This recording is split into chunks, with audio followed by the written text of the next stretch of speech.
আসসালামু আলাইকুম মই জেছমিন আৰু আপোনালোকে চাই আছে জেছমিন মিনি ব্লগ হাজবেণ্ড আজি অহাৰ কথা আৰু এয়া চাওক আহি পালে তাক চালোঁ মনটো বহুত ভাল লাগিলে তাৰপিছত ডাইৰেক্ট চকু গ'ল মোৰ মোনাটোত কি আনিছে আমাৰ কাৰণে মোৰ কাৰণে বুলি নহয় আমাৰ কাৰণে কাৰণ আৰমানে আগতেই কৈ পঠুৱাই পাপা এইটো আনিবা সেইটো আনিবা মই নকওঁ বাৰু হ'লেও আনিলে মনটো মনে মনে বহুত বেছিয়ে ভাল লাগে আপেল আৰু এইফালে ষ্ট্ৰবেৰী মই বেলেগ ক'ৰবাত খাইছিলোঁ আৰু এয়া প্ৰথম আনিছে ঘৰত আৰু এই ড্ৰেগন ফ্ৰুটছ আৰু ইফালে ডালিম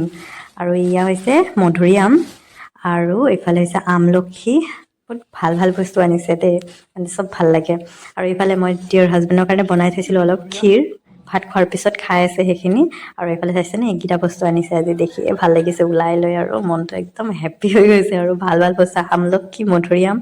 আৰু এইফালে ড্ৰেগন ফ্ৰুটছ ভালেই হৈছে এটা আনিছে কাৰণ ইমান বেছি ড্ৰেগন ফ্ৰুটছটো ইমান বেছিও হোৱা নালাগে আৰু এইকেইটা হৈছে মেল্টভিটা চক'মেল্ট এই দুটা তাৰ অংগনবাড়ী টিচাৰে দি পঠিয়াইছিলে ৰাতিপুৱাই আৰমানক স্কুলত এৰি আহিছিলোঁ তাৰপিছতে আমাৰ ই আহি পালে আৰু ইয়াক ভাত পানী খুৱাই মেলি আৰু সিও ফ্ৰেছ হৈ অলপ শুবলৈ লৈছে আৰু মই আৰমানক আনিবলৈ গৈ আছোঁ চাইছেনে তলত একদম পাউডাৰৰ নিচিনা ধূলিবোৰ একদম বগা হৈ আছে আৰু সেয়া অশোক স্তম্ভ এইটো হৈছে আৰ্মি কেম্পৰ ভিতৰত বহুত ভাল লাগে দেখি সেইকাৰণে আপোনালোককো দেখালোঁ আৰু মই আহি পালোঁ স্কুলত আৰমানক আৰু চাইছেনে একদম ফ্ৰণ্টতে ৰৈ আছে আৰু স্কুলৰ পৰা আহিব পালে সি মানে ইমানেই হেপ্পী হৈ যায় নহয় চাইছেনে তাৰ কথা কিমান